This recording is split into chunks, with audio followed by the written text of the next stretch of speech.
afiliator itu sebenarnya adalah distributor kita, Ya. di mana mereka membantu kita untuk memasarkan produk. Halo, saya Om Botak. Saya adalah seller mentor Shopee dan TikTok.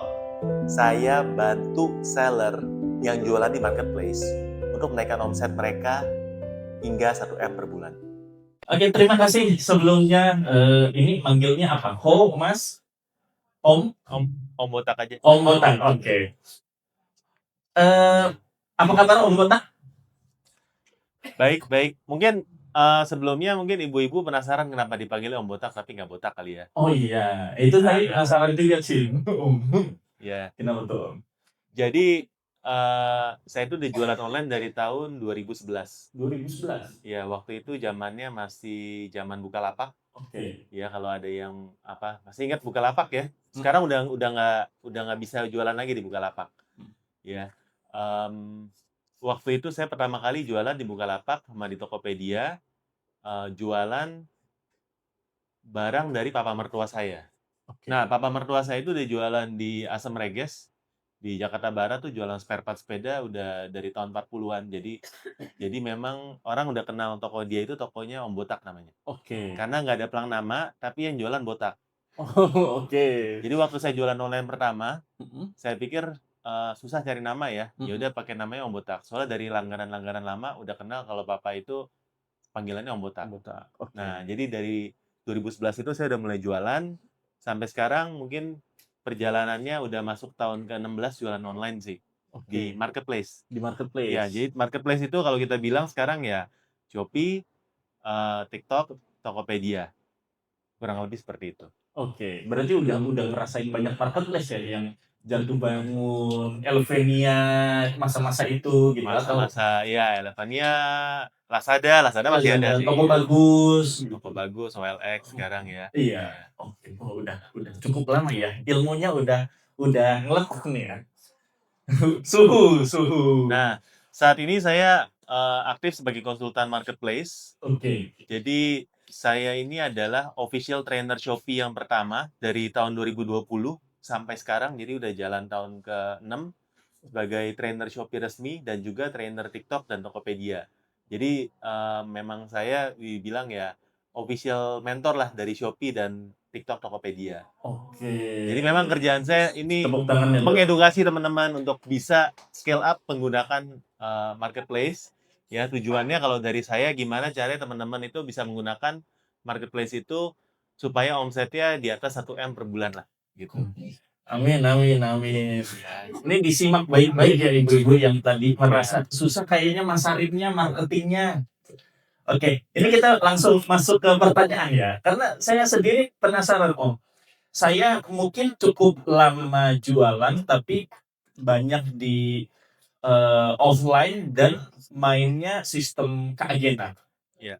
Ngebangun tim agen, reseller, distributor dan lainnya gitu. Ngelola ribuan orang. Tapi saya sendiri masih nol nih masalah marketplace. Karena Oke.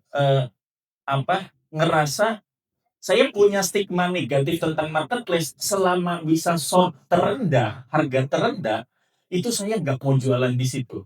Oh, baik. Itu saya pribadi. Karena ngerasa pasti orang nyari yang lebih murah gitu.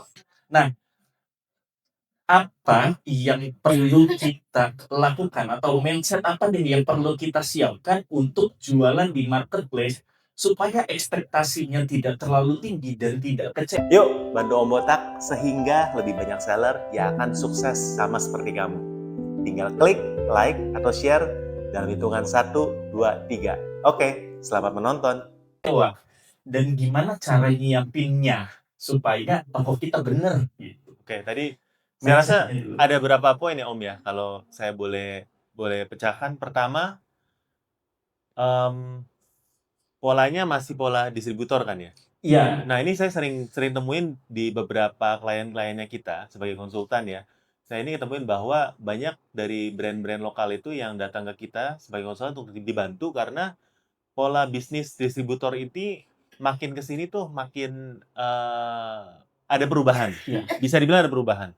Dulu ini kalau misalnya udah mau musim lebaran kayak gini kan orang istilahnya kalau ke Tanah Abang tuh Pak Haji tuh datang dari ini bawa bawa duit cash ya kan? Iya, betul. Duit cash belanja pokoknya kasih DP dulu supaya nanti barang cepat dikirim. Nah, tapi kalau bisa dibilang Pak Haji ini makin berkurang sekarang.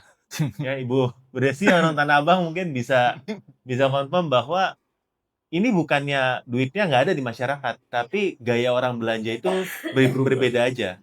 Sekarang orang itu bisa dibilang model bisnis distributor itu atau keagenan ini makin sulit karena eh, bisnis modelnya berubah. Mungkin kalau bisa dibilang bisnis modelnya sekarang lebih ke affiliate ya.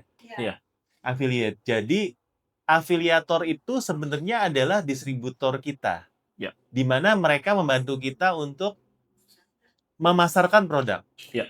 Ya, dan mungkin ini kita bisa bilang ada sisi plus, ada sisi minusnya. Kalau sebagai afiliator, mereka itu senang ketika kita naikin harga, karena komisinya kan nggak berubah.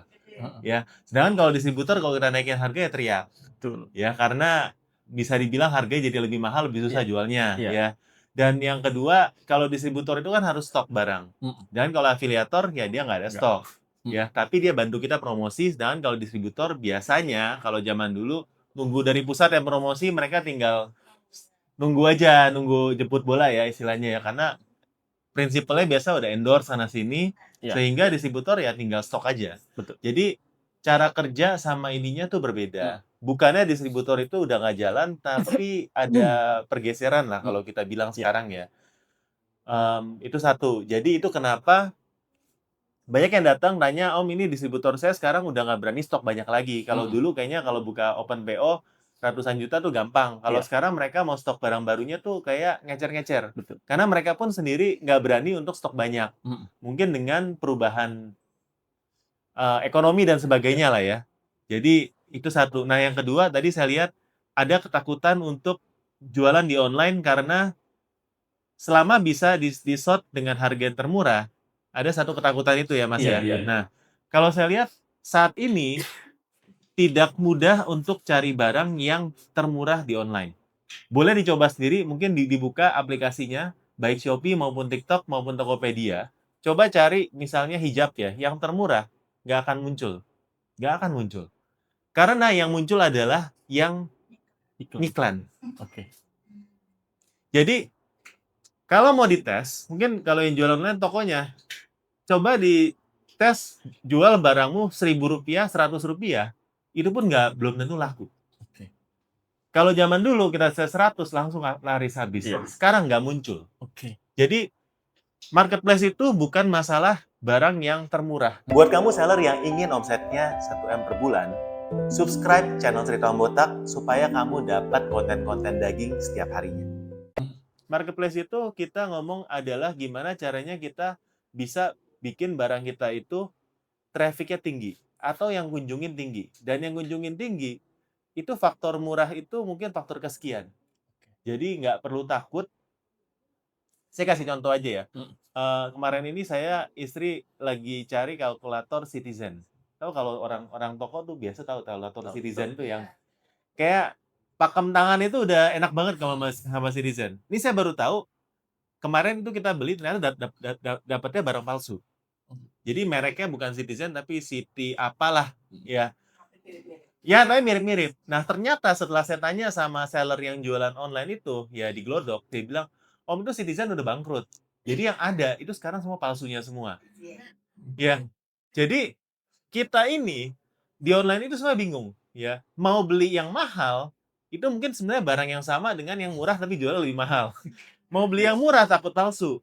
Jadi ada satu keraguan sama orang itu adalah, gue mau cari yang murah, takutnya jelek nih, palsu nih. Mau cari yang mahal, jangan-jangan ini barang yang murah, dijualnya mahal. Ya.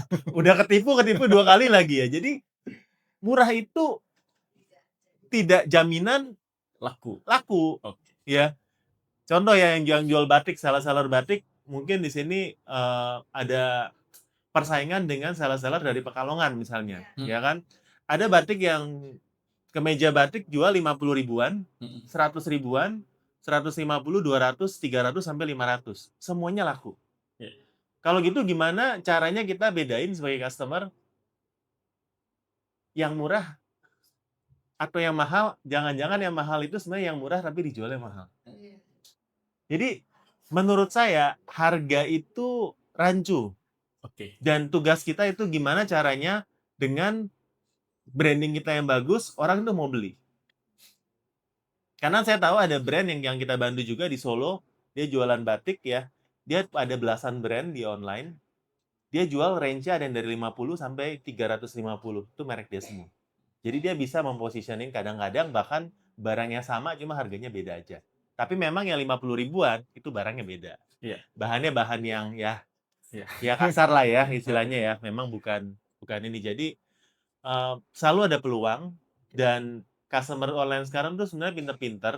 Banyak barang mahal pun laku di online. Tergantung gimana caranya kita branding aja. Jadi jangan putus semangat cuman gara-gara so terlaris karena sekarang yang termurah itu memang nggak benar-benar yang termurah kok. Oke. Iya. Oke. Nah, ini pencerahan buat saya nih. Nah, Iya. tahap apa yang perlu saya siapkan untuk memulai bikin toko pertama saya? Supaya ya tampilannya bagus Ya, atau ya. orang enak lah melihatnya. Oke.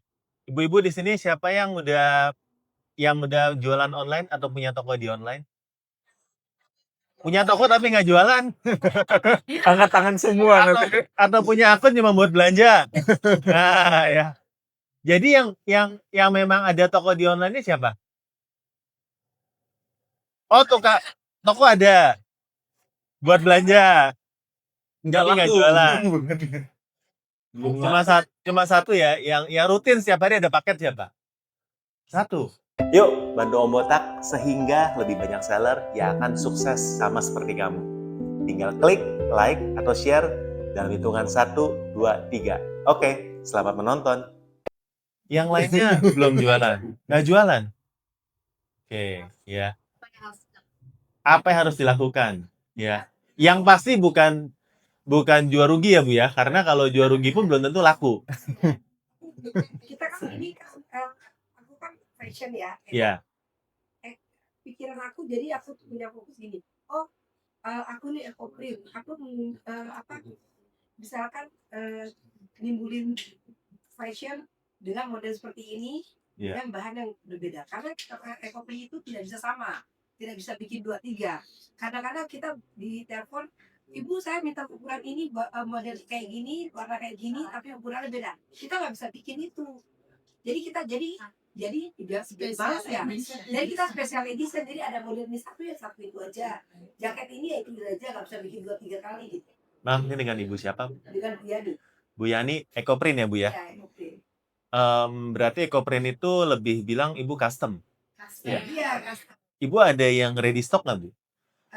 Ready stock ada. Atau desain yang Ibu buat sendiri untuk dijual ada? Ada, cuman gini kayak misalkan aku bikin sepatu ya. Iya. Aku bikin model seperti ini dengan corak seperti ini. Nanti datang customer, aku suka ini tapi modelnya ada sama. Kita harus bikin lagi, kita nggak bisa juga bikin seperti ini lagi. Kita bikin customer lagi, aku maunya seperti ini. Jadi kita susah. Nah, berarti sebenarnya yang Ibu jual itu bukan fashionnya Bu, tapi Ibu jual jasa. Ibu jual jasa. Nah, bisnis modelnya itu berarti Ibu bukan jual barang ready stock, tapi Ibu jual jasa. Dan yang jual jasa printing ini sebenarnya banyak di online. Mungkin harus lihat bagaimana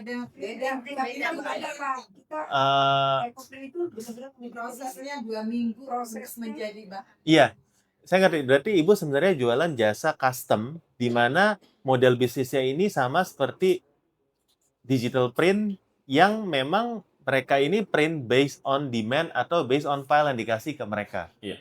Jadi model bisnisnya aja Bu. Ya model bisnisnya coba Ibu lihat. Toh yang jual kayak digital print atau jual memang barang-barang custom itu sebenarnya banyak di online. Karena di online itu bisa set PO. Tapi kadang-kadang gini Mas, kita ini kan produknya karena handmade, limited edition, tentu harganya juga kan di atas, menengah ke atas ya. Nah, jadi kalau misalnya di marketplace dengan melihat TikTok, Shopee gitu-gitu kan harganya tuh jarang yang mahal gitu loh. Jadi kita akan berpikir bahwa ini pas nggak ya produk eco-print ini dijual di marketplace karena dengan nilai rata-rata pakaian kemeja laki-laki aja rata-rata dijual itu di atas 4 juta. Iya. Ini Ini di online, Bu, harganya hampir 1 juta. Belinya di online. Di Shopee ini hampir 1 juta, kemeja batik ini. Jadi menurut saya pasar mah selalu ada sih. Jadi balik lagi mungkin mindset-nya aja. Nah, mungkin saya boleh bantunya step by step-nya kayak gini ya. Pertama, kita harus punya mindset bahwa orang nyari di online sekarang, bukan nyari yang murah. Tadi saya bilang ya, ada yang murah takut palsu, tapi berani bayar mahal demi mendapatkan kualitas. Jadi, orang yang nyari mahal itu di online tuh banyak. Karena zaman online sekarang, dengan potongan Shopee sekarang, potongan Shopee itu dasarnya udah minimal 20%. Ya, sama orang belanja di Shopee itu sekarang sama, atau di TikTok, atau di Lazada itu sama ketika mereka belanja makanan online. Ketika belanja makanan online, mereka itu rela bayar lebih. Ingin video lengkapnya? Gabung aja di membership, tinggal klik join. Di sana ada full akses video berjam-jam yang akan membantu kamu untuk naik kelas sehingga mendapatkan omset di atas 1 M per bulan.